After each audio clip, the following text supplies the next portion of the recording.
Praise the lord అందరికీ. ప్రభువైన యేసుక్రీస్తు వారి నామములో స్త్రీలందరికీ కూడా శుభాలు వందనాలు తెలియజేస్తూ ఉన్నాం. బేతెల్ హౌస్ ఆఫ్ వర్షిప్ స్త్రీల సమాజానికి మరోసారి రావడానికి, దేవుని యొక్క వాక్యాన్ని పంచుకోవడానికి దేవుడు నాకు ఇచ్చిన యొక్క అవకాశాన్ని బట్టి, అలాగే కరుణక్కను బట్టి, మరి సాల్మన్ అన్నను బట్టి కూడా దేవునికి వందనాలు తెలియజేస్తా ఉన్నాను. ఈ సమయంలో తెలిసిన వాక్య భాగంలో నుంచి కొన్ని విషయాలు మనం నేర్చుకోవడానికి ప్రయత్నించేద్దాం. రెండవ రాజుల గ్రంథము 4వ అధ్యాయం. రెండవ రాజుల గ్రంథము 4వ అధ్యాయము. ఈ వాక్య భాగము యాక్చువల్ గా 8వ వచనం నుంచి 37వ వచనం వరకు ఇక్కడ విషయాలు ఉన్నాయి, కానీ నేను 8వ వచనం నుంచి కొన్ని వచనాలు చదువుతాను. తర్వాత అవసరమైన వచనాలు చదువుకుందాం. ఒక దినమందు రెండవ రాజుల గ్రంథం 4వ అధ్యాయం 8వ వచనం నుంచి చదువుతా ఉన్నాను. ఒక దినమందు ఎలీషా షునేము పట్టణంనకు పోగా, అచ్చట గనురాలైన ఒక స్త్రీ భోజనమునకు రమ్మని అతన్ని బలవంతం చేశాను గనుక అతడు ఆ మార్గమున వచ్చినప్పుడల్లా ఆమె ఎంట భోజనం చేయించు వచ్చెను. కాగా ఆమె తన పెనిమిటిని చూచి, మన యొద్దకు వచ్చుచూ పోవచ్చున్నవాడు భక్తిగల దైవజనుడని నేను ఎరుగుదును. కావున మనము అతనికి గోడ మీద ఒక చిన్న గది కట్టించి అందులో అతని కొరకు మంచము, బల్ల, పీట, దీపస్తంభం నుంచుదము. అతడు మన యొద్దకు వచ్చినప్పుడల్లా అందులో బస చేయవచ్చునని చెప్పెను. ఆ తరువాత అతడు అక్కడికి ఒకానొక దినమును వచ్చి ఆ గదిలో చొచ్చి అక్కడ పరుండెను. పిమ్మట అతడు తన దాసుడైన గెహజీని పిలిచి, ఈ షునేమీరాలిని పిలువమనగా వాడు ఆమెను పిలిచెను. ఆమె వచ్చి అతని ముందర నిలువబడినప్పుడు అతడు, నీవు ఇంత శ్రద్ధాభక్తులు మా యందు కనపరిచితివి, నీకు నేనేమి చేయవలను? రాజుతోనైనను సైన్యాధిపతితోనైనను నిన్ను గూర్చి నేను మాట్లాడవలనా మల్లనని కోరుచున్నావా అని అడుగుమని గెహాజీకి ఆజ్ఞేయగా వాడు ఆ ప్రకారము ఆమెతో అనెను. అందుకామె, నేను నా స్వజనులలో కాపురమున్నానెను. ఎలీషా ఆమె నేనేమి చేయగోరుచున్నదని వారిని అడుగగా, గెహజీ ఆమెకు కుమారుడు లేడు, మరియు ఆమె పెనిమిటి ముసలివాడని అతనితో చెప్పెను. అందుకతడు ఆమెను పిలువమనగా వాడు ఆమెను పిలిచెను. ఆమె వచ్చి ద్వారమందు నిలువగా, ఎలీషా మరుసటి ఏట ఈ ఋతువున నీ కౌగిట కుమారుడుండునని ఆమెతో అనెను. ఆమె ఆ మాట విని, దైవజనుడైన నా ఏలినవాడా, అలాగూ పలుకవద్దు, నీ దాసురలైన నాయన నాతో అబద్ధమాడవద్దనెను. పిమ్మట ఆ స్త్రీ గర్భవతి అయి మరుసటి ఏట ఎలీషా తనతో చెప్పిన కాలమున కుమారుని కనెను. ఆ బిడ్డ ఎదిగిన తర్వాత ఒకనాడు కోత కోయి వారి వద్దనున్న తన తండ్రి దగ్గరకు పోయి అక్కడ ఉండగా, వాడు నా తలపోయేనే అని తన తండ్రితో చెప్పెను. అతడు వానిని ఎత్తుకొని తల్లి వద్దకు తీసుకొని పొమ్మని పనివారిలో ఒకనికి చెప్పగా, వాడు ఆ బాలుని ఎత్తుకొని వాని తల్లి వద్దకు తీసుకొని పోయెను. పిల్లవాడు మధ్యాహ్నం వరకు తల్లి తొడ మీద పండుకొని ఎండి చనిపోయెను.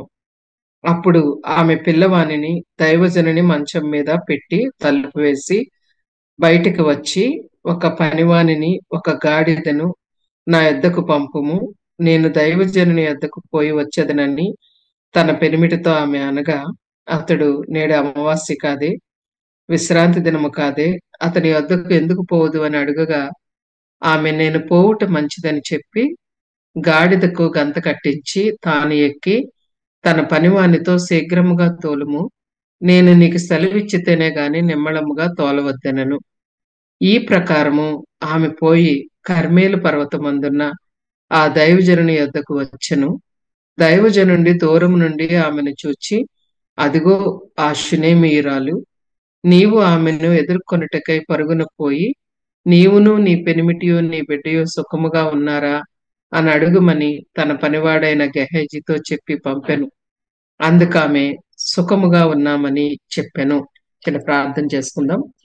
పరిశుద్ధుడు అయిన మా తండ్రి, మీ పరిశుద్ధ పాదాలకు స్తుతులు వందనాలు చెల్లించుకుంటూ నీ వాక్యమును దేవా మాకు విరిచి పంచిపెట్టమని, మా యొక్క ఆత్మలకు నాయన, మా జీవితాలకు ప్రభువా ఈ యొక్క ఆహారము నాయన మరి ఎంతో ప్రభువా మరి జీవాన్ని ఇచ్చేదిగాను, బలాన్నిచ్చేదిగాను చేయమని, ఈ సమయాన్ని మా కొరకై ఆశీర్వదించమని ప్రభువైన యేసుక్రీస్తు వారి నామములో అడిగి వేడుకొనుచున్నాం తండ్రి. ఆమేన్. దేవుని యొక్క వాక్యంలో అనేక మంది స్త్రీలకి పేర్లున్నాయి. కొంతమంది స్త్రీలు పేర్లు లేకుండానే ఉన్నారు బైబిల్‌లో. ఈ బైబిల్‌లో నాయీను విధవరాలు అని రాయబడింది. నాయీను గ్రామం పేరు, విధవరాలు. అలాగే సమరయ స్త్రీ ఒకతే అనుంటది. సమరయ ప్రాంతంలోని సుకార్ అనే గ్రామానికి చెందిన స్త్రీ. షునేము పట్టణానికి చెందిన స్త్రీ ఈమె.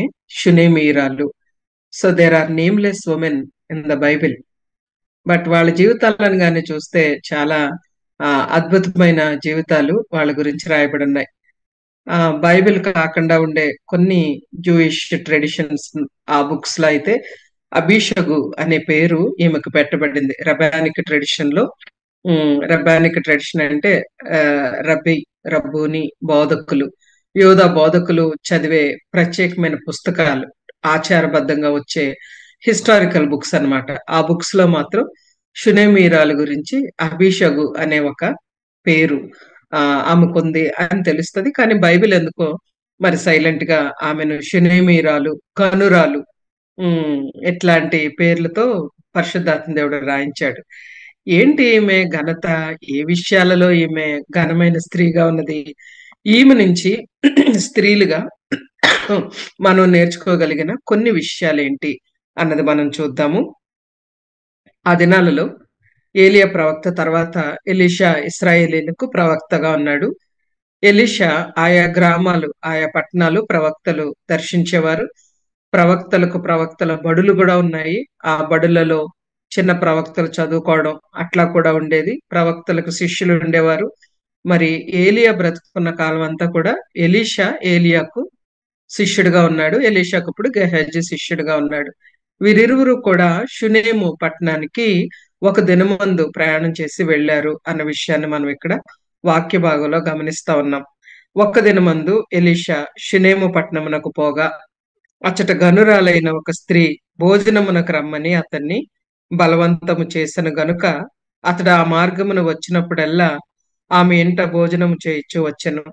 8వ వచనంలో మనం గమనించినప్పుడు దేర్ ఈజ్ ఎ టైం, ఒక దినమందు, ఆయా ప్రత్యేకమైన దినాలలో దైవజనులు ఆయా పట్టణాలకు వెళ్ళడం, వారిని దర్శించడం, దేవుని యొక్క వాక్యం, ఒకవేళ ప్రవక్తలు కాబట్టి దేవుడు ఏదైనా సెలవిమ్మని చెప్తే సెలవివ్వడం.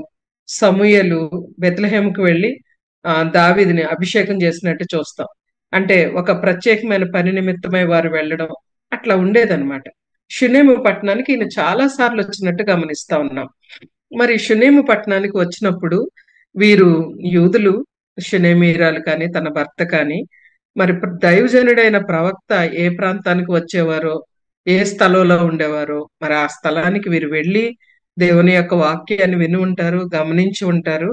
అయితే ఫస్ట్ గా అంటే at the very outset what we see from this women is దైవజనులను ఇంటికి ఆహ్వానించిన స్త్రీగా మనం చూస్తాం. అది కూడా ఎలా అంటే భోజనమునకు రమ్మని అతనిని పిలిచెను అని దేవుని వాక్యంలో లేదు, కానీ బలవంతము చేసెను. అయ్యా మీరు షునేము పట్టణానికి వచ్చినప్పుడు దయచేసి మా ఇంటికి రండి అన్న విషయాన్ని మనం అక్కడ చూస్తాం. మొట్టమొదటిగా ఈమె గురించి రాయబడిన ఒక మాట ఏంటంటే గనురాలు. గనురాలు అని ఎవరిని అనేవారు అన్న విషయాలను చూస్తే బాగా ఐశ్వర్యవంతులైన వారిని, పొలాలున్నవారు, చాలా సమాజంలో ఒక పేరున్నవారు.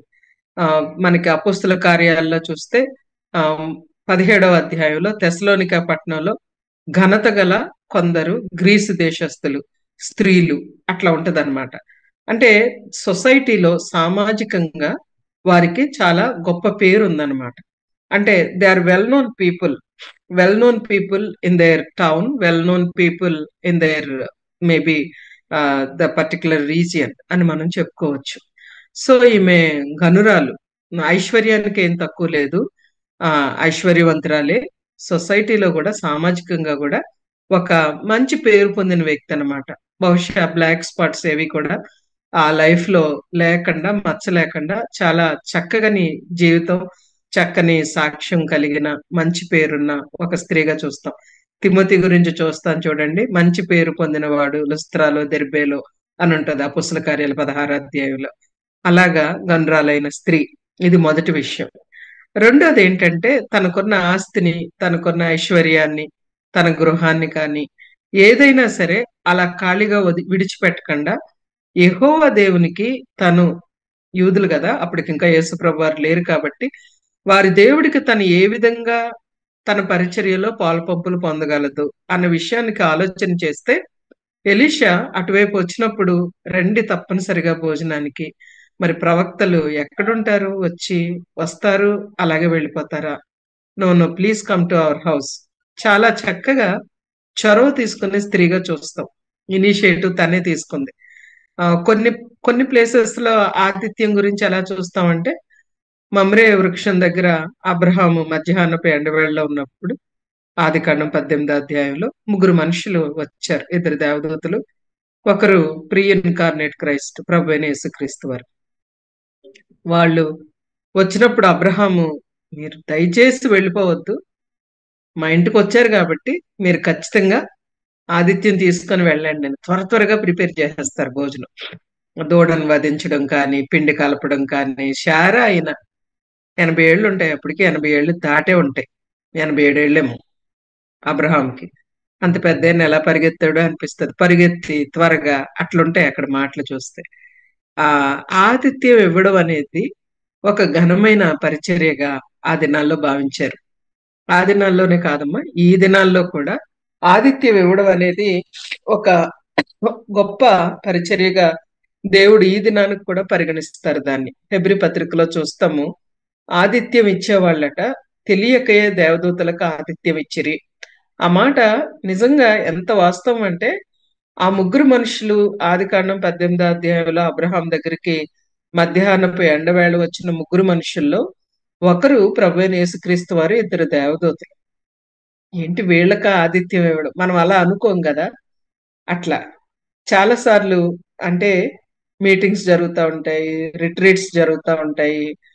సంఘంలో అందరం కలిసి వంటలు చేసుకుంటాము, లేదా కుక్కుని పెట్టి వంట చేయిస్తాము.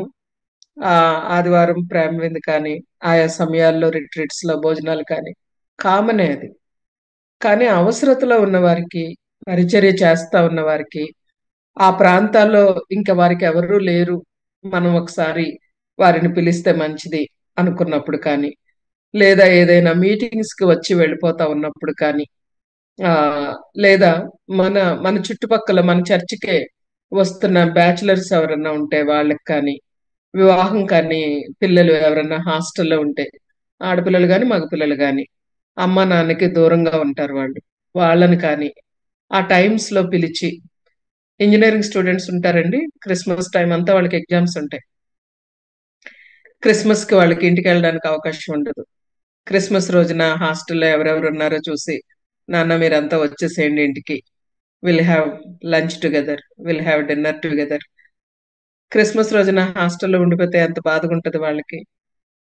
నీడ్‌ని గుర్తించడం, అవసరాన్ని గుర్తించడం, ఆ అవసరానికి తగినట్టుగా ప్రవర్తించడం మన బాధ్యత అన్నమాట స్త్రీలుంగా. ఒకవేళ మనం పిలవలేదనుకోండి, మన భర్తలు పిలిస్తే ఒక్కొక్కసారి మనకంత నచ్చదు. మనం అంత కోఆపరేటివ్‌గా ఉండం కూడా. అబ్బా! ఏంటి నాకు చెప్పి పిలవచ్చు కదా! నా హెల్త్ బాలేదని మీకు తెలుసు కదా! లేకపోతే నాకు చెప్పలేదేంటి? నా మైండ్ ప్రిపేర్డ్‌గా లేదు. ఇంట్లో అవి లేవు, ఇవి లేవు. చాలా రకాలుగా మాట్లాడతాం. ఇక్కడేమో షునేమీరాలు భర్తేమో ముసలివాడని గెహజీ చెప్పాడు. బాగా ఓల్డ్ మ్యాన్. ఆయనకి ఏమి అంటే కొడుకు వచ్చి తల మీద పడుకొని నా తల పోయింది హెడేక్ వస్తుందంటే కూడా భార్యకి అప్పగించి కామ్‌గున్నాడు. బహుశా చేతగాని స్థితిలో ఉన్నాడేమో, లేవలేడేమో, బాగా వృద్ధుడేమో. ఏం తెలీదు మనకి వివరాలు. But he is an elderly man. ఈమె కొంచెం యాక్టివ్‌గా కనపడుతుంది. మేబీ యంగ్ ఏమో. Much younger than her husband ఏమో. చాలా చక్కగా ఆహ్, ఒట్టిగా పిలిచి వదిలేయలేదన్నమాట. బలవంతము చేసెను అన్న మాట మనం గమనిస్తాం. అంటే షీ వాస్ ఆల్‌మోస్ట్ ప్లీడింగ్ అన్నమాట. ప్లీజ్ కమ్ అని. ఒకటేమో నీడు, రెండోది దాని ద్వారా వచ్చే ఆశీర్వాదం. కొద్దిసేపు ఎలీషా లాంటి దైవజనుడు వాళ్ళ ఇంట్లో ఉంటే ఏం మాట్లాడతారండి? దేవుని వాక్యం చెప్తారు వాళ్ళు. లేకపోయినట్లయితే వాళ్ళ అవసరత ఏముందో వాళ్ళు కనిపెట్టగలరు. వారితో వచ్చే ఆశీర్వాదం ఎప్పుడూ ఉంటది. పిల్లలతో కానీ, పెద్దవాళ్ళతో కానీ, దేవుని బిడ్డలతో ఉండే ఆశీర్వాదం, ఆ సహవాసం జస్ట్ ఫర్ 1 మీల్. పప్పు, పాలకూర వండి పెట్టొచ్చు. చికెన్‌లో, మటన్‌లో అవసరం లేదు. చాలా ప్రేమతో టైమ్ స్పెండ్ చేయడం అన్నమాట. పిలవడం. ఓకే. ఇది చాలా అంటే రిమోట్‌కి పడిపోయిన ఒక కళగా లేకపోతే అయిపోయింది ఈ దినాల్లో. యంగ్ కపుల్స్ మ్యారేజ్ చేసుకుంటారు. యంగ్ గర్ల్స్‌ని ఏం చేసావురా ఈరోజు అంటే స్విగ్గీ ఆర్డర్ ఇచ్చాను, జొమాటో ఆర్డర్ ఇచ్చాను. లేకపోతే కుక్ ఉందా ఆంటీ నాకు? I have a cook. ఎందుకమ్మో నేను చేయలేను, నాకు రాదు.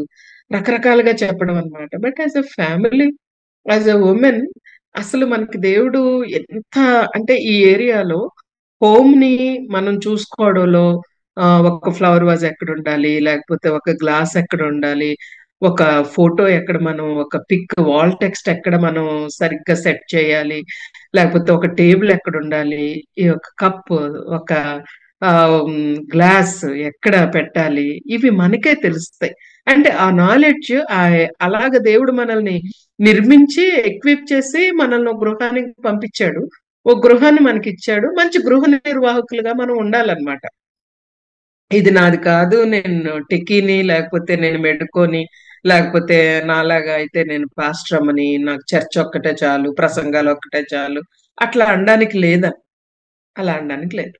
ఓకే. సో, ఈమె ఎంత చక్కగా అంటే, అసలు మనం ఇన్వైట్ చేయకపోతే హస్బెండ్స్ ఏం చేయలేరు. పిల్లలు గూడా ఏం చేయలేరు. మనం ఇనిషియేటివ్ తీసుకొని మనం ఇన్వైట్ చేసినప్పుడు మనం చూపే ఆ చురుకుదనం వేరుగా ఉంటది. ఆ ఆలోచన విధానం గూడా వేరుగా ఉంటది. వాళ్ళే పిలిచి వాళ్ళే చేసుకుంటే, "కొంచెం టీ పెడతావా? కొంచెం కాఫీ పెడతావా? కొంచెం ఏమన్నా తీసుకొస్తావా? లేకపోతే ఏం కర్రీ చేస్తావు?" వాళ్ళు కంగారు పడతా ఉంటారు. మనం నిమ్మకు నీరెత్తినట్టు అలా కూర్చొనుంటాం. ఏదో చేసుకుంటాడు. తీసుకురండి ఏదోటి. ఇదైతే ఆర్డర్ ఇద్దాం. ఇట్లా అంటామనమాట. But no, it is a God given virtue అనమాట. Godly virtue. ఒక దైవికమైన లక్షణం అన్నమాట హాస్పిటాలిటీ ఇవ్వడం అని. ఎన్నో బ్లెస్సింగ్స్ ఉంటాయి దాని వెనక. ఎన్నో ఆశీర్వాదాలు.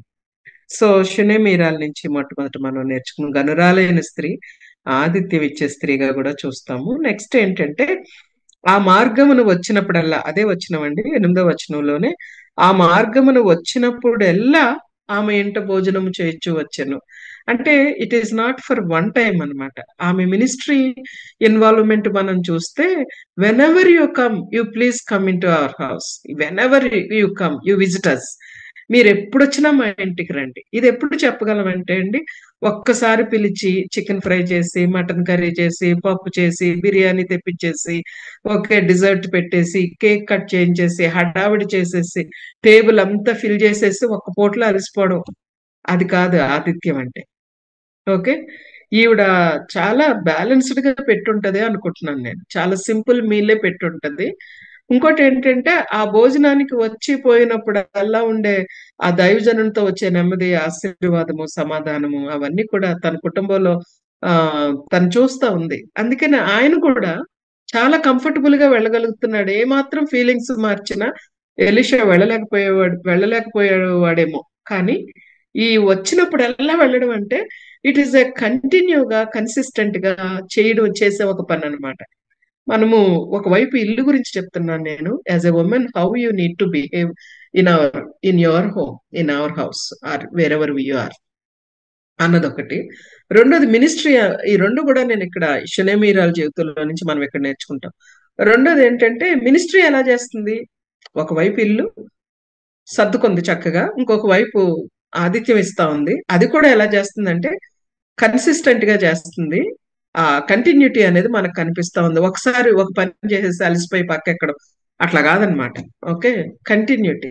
మన జీవితాల్లోనండి ఆత్మీయంగా మనం ఎదిగేటప్పుడు మనము చేయాల్సిన ఒక పనేంటంటే కంటిన్యూటీ అనేది భలే మిస్ చేస్తా ఉంటాం. బాగా మిస్ చేస్తాం అన్నమాట. సో, ఈమె జీవితంలో మనం చూసేది ఆయన వచ్చినప్పుడల్లా వెళ్ళాడు అంటే అర్థం ఏంటంటే she continue to serve him అన్నమాట. వెనెవర్. ఒకవేళ ఆమెకు తలనొప్పున్నా, నీరసంగా ఉన్నా, ఒకవేళ మన స్త్రీలకుండే వివిధ రకాల పరిస్థితుల్లో తనున్నా కూడా but she continue to serve him చక్కగా. ఆ కంటిన్యూటీ అనేది కన్సిస్టెంట్ గా పరిచర్యలో ఉండడం అనేది దేవుడు మన నుంచి కోరుతా ఉన్నారు. మాకు మార్నింగ్ 5:30 ప్రేయర్ ఉందండి. కొంతమంది లేడీస్ కలిసి చేసుకుంటే కన్సిస్టెంట్ గా ఉండాలి. ఒక విడోకి మనం హెల్ప్ చేస్తా ఉంటే కన్సిస్టెంట్ గా చేయాలి. ఒక మిషనరీకి నెలకి 2000, 3000, 5000 మనం పంపుతా ఉంటే కన్సిస్టెంట్ గా చేయాలి. ఓకే. ఏదో ఒకసారి ఇచ్చి వదిలేయడం. ఏదో ఒకసారి అటువంటి పరిచర్యను దేవుడు ఎంకరేజ్ చేయడు. చూడండి ఈమె 9వ వచనంలో పెనిమిటితో మాట్లాడుతా ఉంది. భర్త దగ్గరికెళ్ళి కొన్ని విషయాలు చెప్తా ఉందన్నమాట. మన యొద్దకు వచ్చుచూ పోచున్నవాడు భక్తిగల దైవజనుడని నేనెరుగుదును. I know one thing. మన దగ్గరికి వస్తున్నారు కదా! ఒక గాడ్లీ మ్యాన్ ప్రాఫిట్. ఓకే. భర్తకి అంత గమనింపు లేదు. షీ ఈజ్ అబ్జర్వింగ్ గదా! అంటుంది ఆయన godly man. Very godly man అనేది నాకర్థమైంది. దైవజనుడని నేనెరుగుదును. ఓకే. అంటే ఎంత చక్కగా స్పష్టంగా ప్రావర్బ్స్ 31లో లేడీ లాగనమాట. తన ఇంటి వారిని ఆమె గమనించును. అట్లా ఉంటది చూడండి. అట్లాగా ఇంటికి వచ్చిపోయే వాళ్ళని గమనించుకొని ఎలాంటి వ్యక్తి ఇతను ఆ ష్రూడ్‌నెస్ ఈమెలో చాలా ఎక్కువ గమనించింది.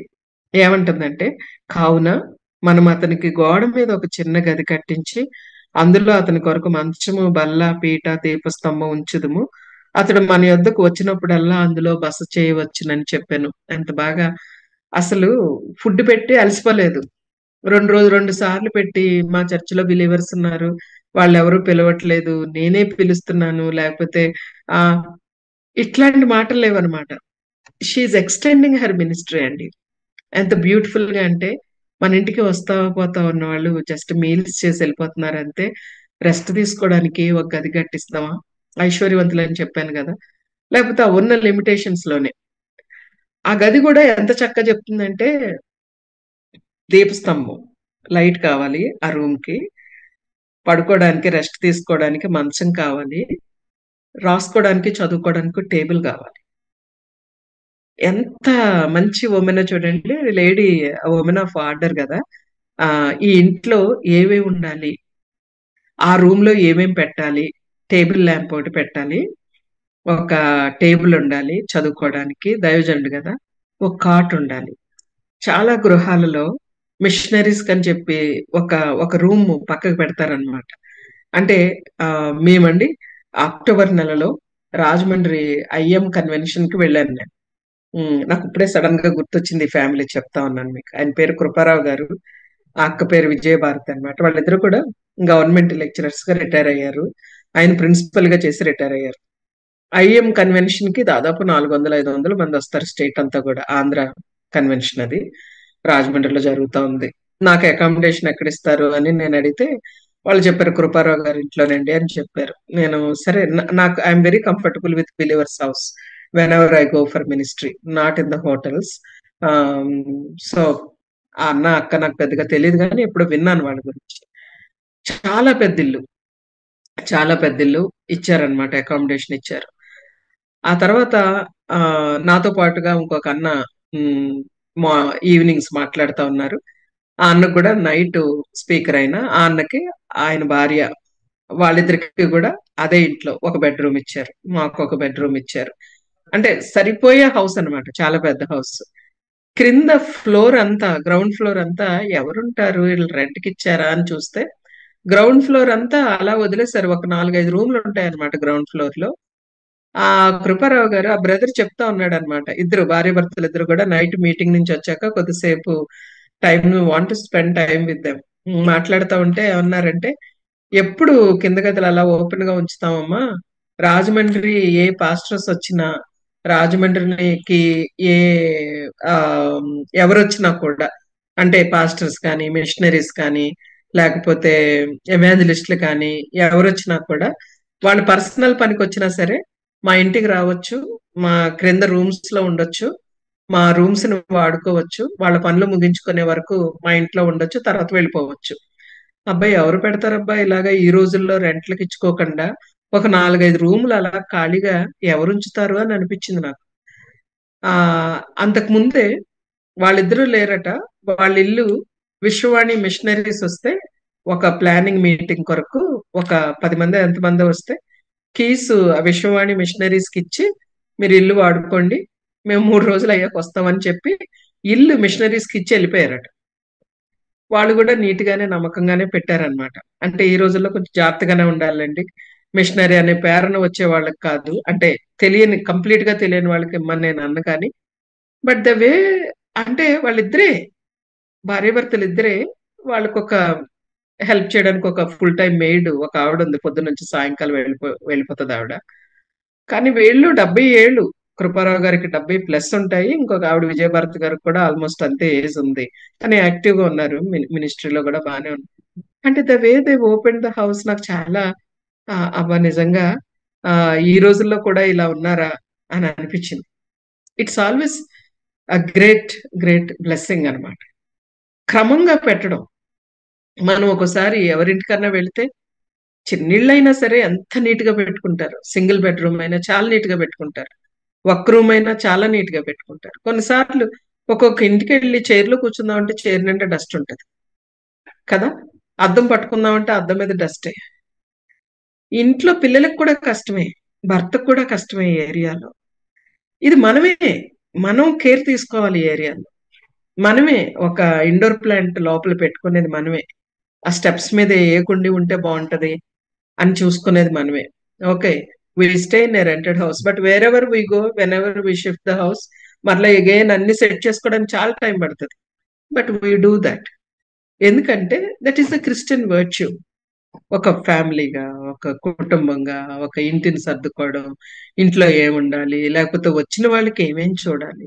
ఒకవేళ ఇంట్లో పెడితే ఎంత చక్కగా చెప్పింది. ఆ రోజుల్లో పాత నిబంధన కాలంలో చెప్తుంది. ఒక చక్కని కాట్ ఉండాలి, ఒక చక్కని టేబుల్ ల్యాంప్ ఉండాలి చదువుకోవడానికి. ఇట్స్ వెరీ థాట్ఫుల్ లేడీ అన్నమాట. Very very thoughtful lady. Do we have such kind of thinking and understanding and an order and a discipline in our lives అన్నది మనం ఒకసారి చెక్ చేసుకోవాలి. మనకి అలాంటి క్రమశిక్షణ, అలాంటి క్రమంగా పెట్టే గృహం అన్నమాట.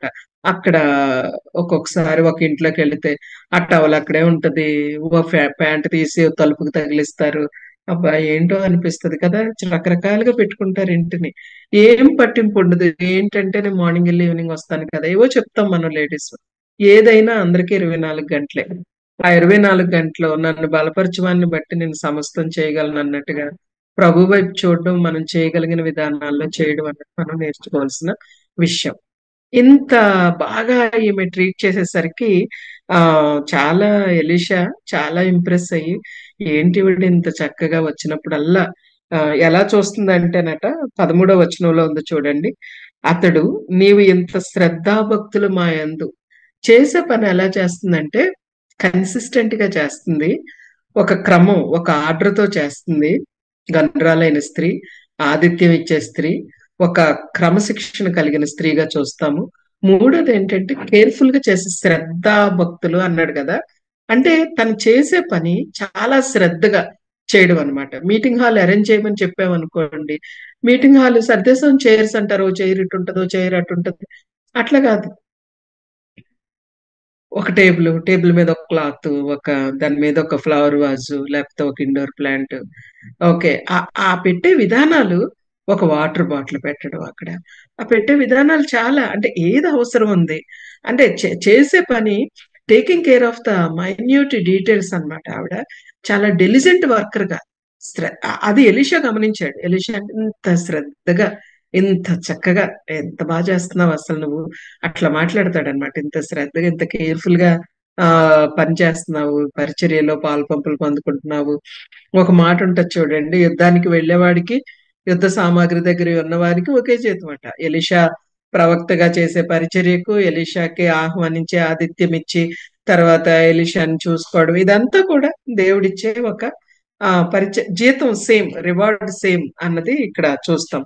ఆ ఏం అవసరం ఉంది నీకు, నీ గురించి ఏమన్నా రాజుతో మాట్లాడాలా, 13వ వచనం, నీ గురించి రాజుతో మాట్లాడాలా, లేకపోతే నీ గురించి సైన్యాధిపతితో మాట్లాడాలా. నాకు అనిపించింది అసలు ప్రవక్త ఏంటి ఇలా మాట్లాడుతున్నాడు, అంటే నీ గురించి దేవుడికి ఏదన్నా చెప్పాలా అంటే బాగుండేది కదా. కానీ ప్రవక్తకి చాలా ఏమంటారు యాక్సెస్ కదా ఆ దినాల్లో. యాక్చువల్ గా prophets are the ones who appointed kings. King maker ఎవరంటే శామ్యుయల్. కింగ్ మేకర్ ఎవరంటే ప్రాఫిట్స్. ఎలీజా కూడా కింగ్ ని అభిషేకం చేసేది ఎలీజానే కదా. ఏలియానే చేస్తాడు.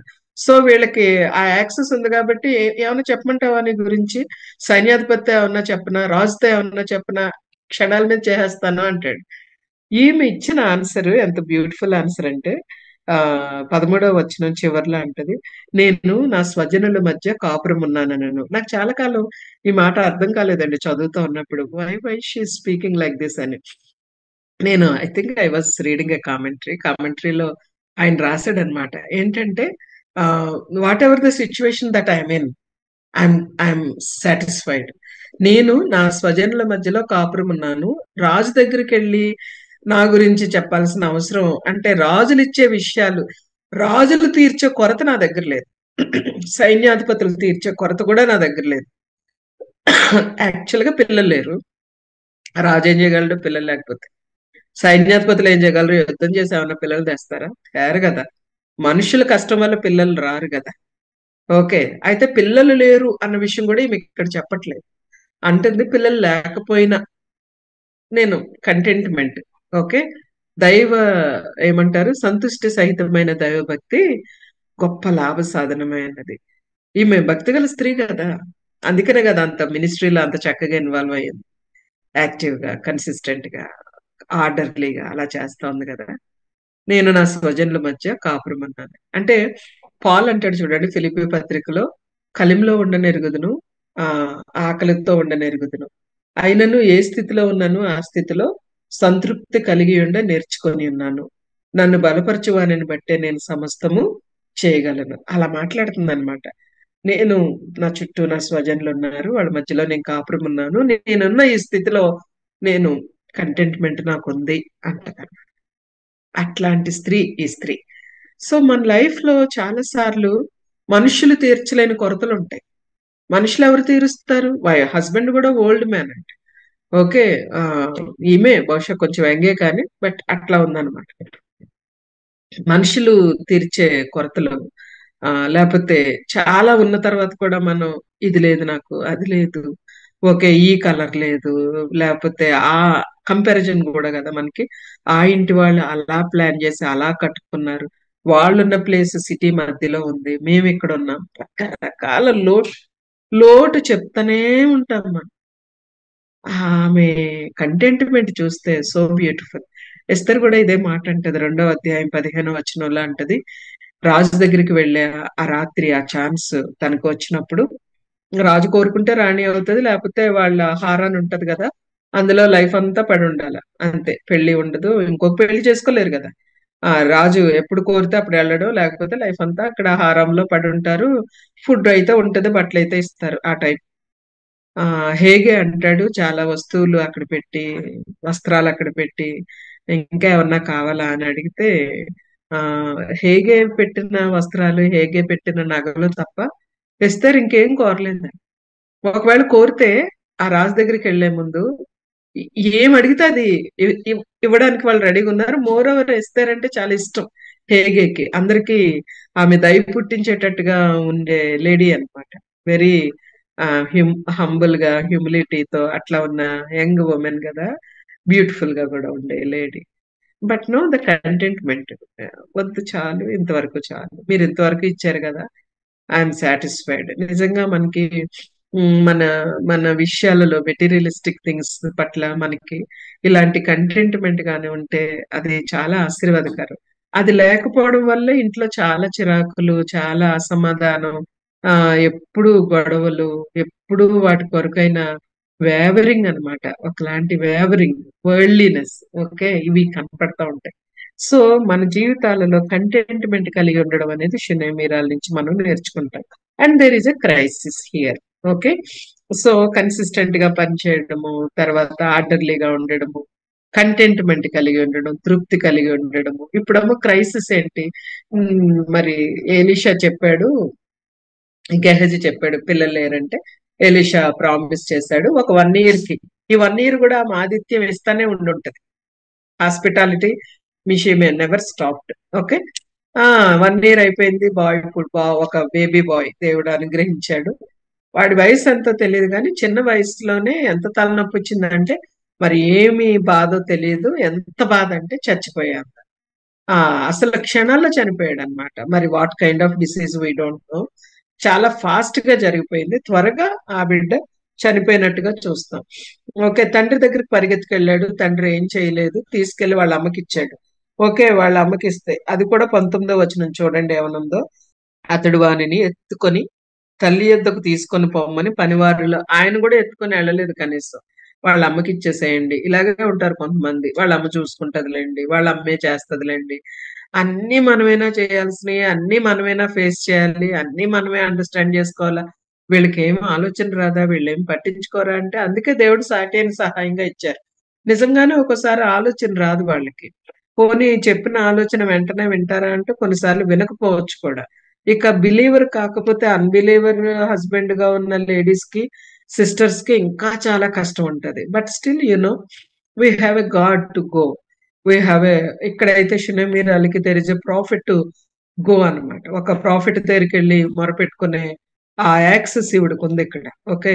ఆ ఫ్రెండ్లీనెస్ గాని, ఆ కార్డియల్ రిలేషన్‌షిప్ గాని, ఈ షునేమీరాలకుంది. ఓకే. మనకైతే ప్రభువైన యేసుక్రీస్తునందుకు, ఆయన కృపాసనం యొద్దకు ఏ అవసరతను బట్టన్నా సరే మనం వెళ్ళొచ్చు. ఈ క్రైసిస్‌ని ఎలా హ్యాండిల్ చేసిందని చూస్తే, అసలు కొడుకు ఆమె, ఆమె ఒళ్ళో పడుకొని నిద్రపోయాడు. పరిగెట్టడానికి అపోలో హాస్పిటల్, యశోద, అంబులెన్స్ అవేమీ లేని దినాలు కదా అవి. అంటే ఒక అనారోగ్యం వస్తే దాన్ని ఎలా హ్యాండిల్ చేయాలి? ఒక క్రైసిస్ వస్తే ఎలా హ్యాండిల్ చేయాలి? అసలు ఎంత తల్లడిల్లిపోయి ఉంటది. ఏదేదో చేసుండొచ్చు. తడిబట్ట పెట్టుండొచ్చు. లేకపోతే తనదైన విధానంలో తను ఏ మెడిసిన్, ఏ ఆకులు నూరి ఏదో ఒకటి చేసింది కానీ ఆ అబ్బాయి అయితే బ్రతకలేదు. చనిపోయాడు చిన్నవాడు. ఆ చనిపోయిన తర్వాత ఆమె యాక్షన్ గాని మనం చూస్తే వాట్ ఏ కరేజియస్ లేడీ అనిపిస్తుంది. వాట్ ఏ కరేజ్ అండి. అసలు లబోదిబోమని ఏడ్చి సమాధి చేసి నాతో అబద్ధం ఆడొద్దని చెప్పాను కదా! నా కొడుకునిమ్మని చెప్పానా? నేను బానే తృప్తిగా బతుకుతున్న దాన్ని నన్నెందుకిలా డిస్టర్బ్ చేశావు? అని బిట్టర్‌గా అయిపోయి దేవుడి మీద కోపమొచ్చేసి, ప్రవక్త మీద కోపమొచ్చి మాట్లాడడం మానేసి కొంతమంది అంటాం గదా! మా మదర్ కరోనాలో చనిపోయారు. మా హస్బెండ్ కరోనాలో చనిపోయారు. మా పిల్లలు దూరం అయిపోయారు. ఇంక నాకప్పటి నుంచి బైబిల్ చదవాలనిపించలేదు. అప్పటినుంచి నేను మందిరానికి మానేశాను. రకరకాలుగా మాట్లాడతాం గదా మనం. ఏదైనా లాసొస్తే. ఓకే. లైఫ్‌లో అనుకోని సంఘటన జరిగితే. ఇక్కడ ఈమె మాత్రం పిల్లవాడిని తీసుకొని గాడిదకు గంత కట్టి ప్రయాణం చేయడానికి కర్మెలుకెళ్ళడానికి రెడీ అయిపోయింది. ఎలీషాకి ఈమె ఫోను చేసి చెప్పడానికి లేదు కదా! ఆ రోజులవి కాదు. సో, ఎంతంటే ఎంత చురుకుగా ఈ క్రైసిస్‌లో కొడుకు చనిపోయిన విశ్వాసం కూడా చూడండి. చనిపోయిన బిడ్డని ఎలా పొందగలదో మళ్ళా? ఎంత ఇది పాసిబుల్లా అసలు? బహుశా అనుకుంటది. చనిపోయే పరిస్థితే వస్తే అసలు కొడుకుని నాకెందుకిచ్చుంటాడు? కొడుకుని నాకిచ్చింది బ్రతికించడం కోసమే అని వెళ్ళిపోయింది. వెళ్ళిపోయి అక్కడ మనం చూసినట్టయితే 22వ వచనంలో ఒక పనివానిని ఒక గాడిదను నా యొద్దకు పంపుము. నేను దైవజనుని యొద్దకు పోయి వచ్చేదనని తన పెనిమిటి అంటాడు. పెనిమిటికి కుర్రోడు చనిపోయాడని చెప్పలేదు. అది చూడండి. ముసలాయన గదా! ఆయనకే హార్ట్ అటాక్ వస్తే అది గూడా కష్టమే. అసలు మనం చేయగలమా అది? ఫస్ట్ వాళ్ళకే చెప్పేసుకుంటాం వెళ్లి. వాళ్ళ హెల్త్ ఏమైపోయినా పర్లేదు గానీ మనం చెప్పేస్తాం. అది ఎంత బ్యాడ్ న్యూస్ అన్నా చెప్పేస్తాం. అట్లాగా అంటే హృదయంలో పెట్టుకొని ఎళ్లి గాడిదకి గంత కట్టించుకొని వెళ్ళి, గెహజీ వచ్చి ఎలీషా దూరం నుంచే చూసి గెహజీని పంపించాడు కదా! మనం వాక్య భాగం చదివినప్పుడు చూసాం. గెహజీ నీవు, నీ కుమారుడు, నీ పెనిమిటి సుఖంగా ఉన్నారా అంటే, ఉన్నామంటది.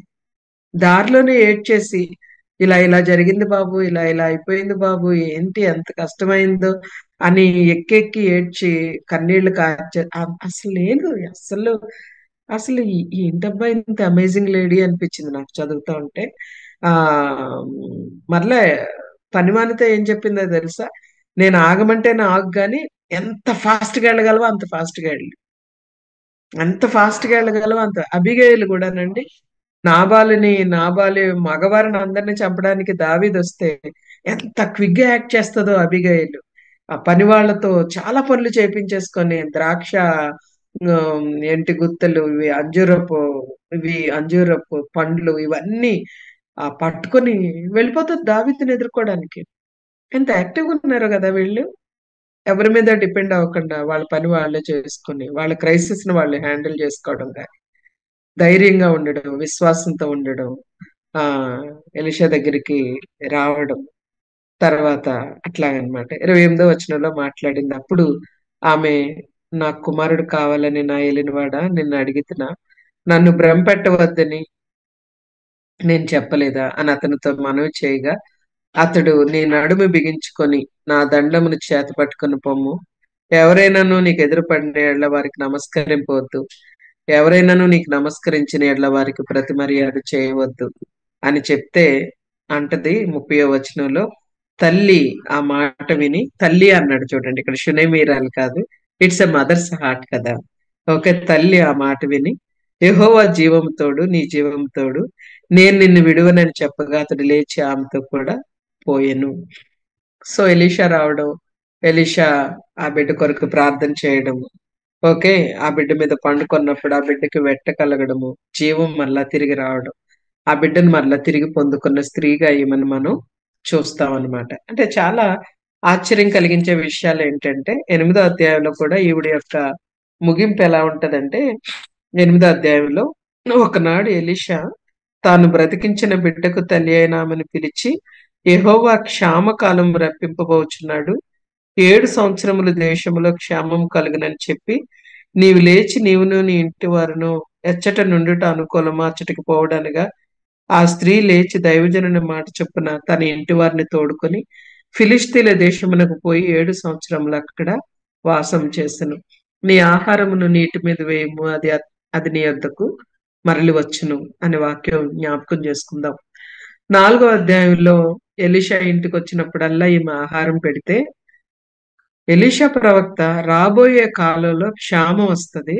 7 సంవత్సరాలు కరువు రాబోతోంది. నువ్వెంత ఐశ్వర్యవంతులైనా అందరూ పేదరికాన్ని ఎదుర్కోబోతున్నారని ఈమెను అలర్ట్ చేసి, ఎంత కన్సర్న్ తోనో ఈమెను వేరే ఒక ఆహారము కొరత లేని ప్రదేశానికి ఈమెను పంపించడం మనం చూస్తామన్నమాట.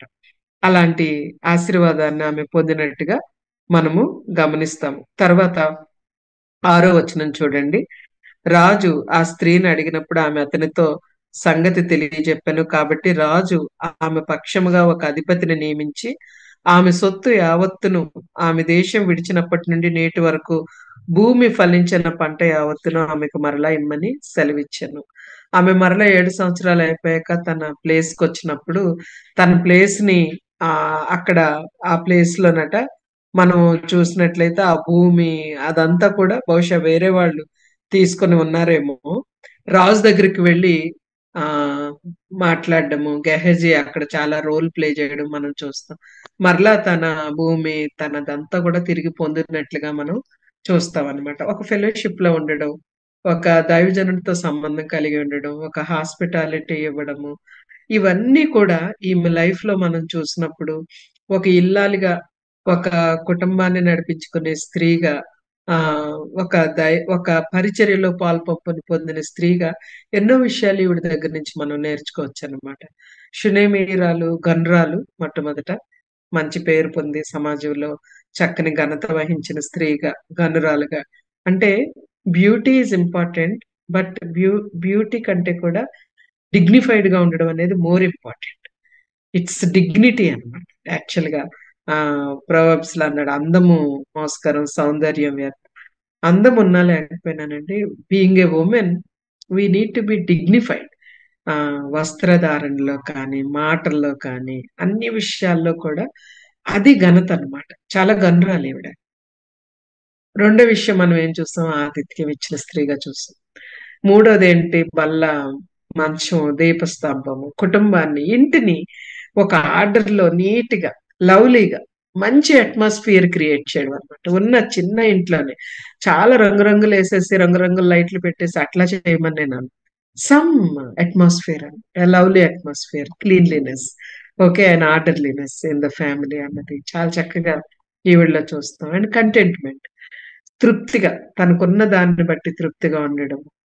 క్రైసిస్‌ని హ్యాండిల్ చేసినప్పుడు విశ్వాసంతో, నిదానంగా, ఏడవకండా, కోప్పడకండా, లేకపోతే అరవకండా, చాలా గందరగోళం చేసేయకుండా she was very quiet and confidence in her life అన్నది మనకి చాలా స్పష్టంగా కనపడుతూ ఉంటుంది. అట్టి కృప దేవుడు మనందరికీ దయచేయను గాక. ప్రార్థన చేసుకుందాం. పరలోకమందున్న మా తండ్రి, పరిశుద్ధుడు వగు దేవా, నీకు వందనాలు. నాయనా, ఈ స్త్రీ గురించి చదివినప్పుడల్లా కూడా ఇట్స్ క్వైట్ ఛాలెంజింగ్ ఫాదర్. సవాలుగా అనిపిస్తది ప్రభా. చాలా సార్లు లైఫ్ లో అయ్యో ఇలా లేనే అనిపిస్తా ఉంటది నాయనా. మా స్త్రీలందరికీ కూడా ప్రభా, మరి బేతల్ హౌస్ ఆఫ్ వర్షిప్ లో ఉన్న స్త్రీలు అందరం కూడా నాయనా, మరి ప్రభా ఆ ఏ విధంగా మమ్మల్ని మీరు ఉండమని కోరుతున్నారు, ఆ పరిచర్య చేసే విషయంలో, ఆతిథ్యం ఇచ్చే విషయంలో, తృప్తి కలిగి ఉండ నేర్చుకోవడంలో, క్రైసిస్ ని హ్యాండిల్ చేయడంలో, ఆ ధైర్యంగా ఉండడంలో, నిదానంగా ఉండడం, విశ్వాసంతో ఉండడం ప్రభా. దేవా నాయన, మరలా నా తండ్రి నాయన, ప్రవక్తలు దైవజనులు హెచ్చరించినప్పుడు దేవా ఆ గైడెన్స్ తీసుకోవడం, ఆ ప్రకారంగా చేయడము, క్షామకాలాన్ని తప్పించుకోవడము ప్రభా. What wonderful things father that we have seen in this lady lord. ప్రభా, నిజంగా అలాంటి కృపను, అలాంటి జ్ఞానాన్ని, అలాంటి భయభక్తులు నీ యందు ప్రభా, ఒకలాంటి ఆతృతనైనా నీ పని చేయాలి, అది చిన్నదో పెద్దదో కన్సిస్టెంట్ గా చేయాలి అనే ఆశ మా జీవితాల్లో దయచేయమని వేడుకుంటూ నాయన, మరి మరోసారి ప్రభా జరుగుతున్న పరిచర్యను మీరు ఆశీర్వదించమని ప్రభువును రక్షకుడు యేసుక్రీస్తు పరిశుద్ధ నామములో స్తుతించి ప్రార్థించి వేడుకొంచున్నాం తండ్రి. ఆమేన్.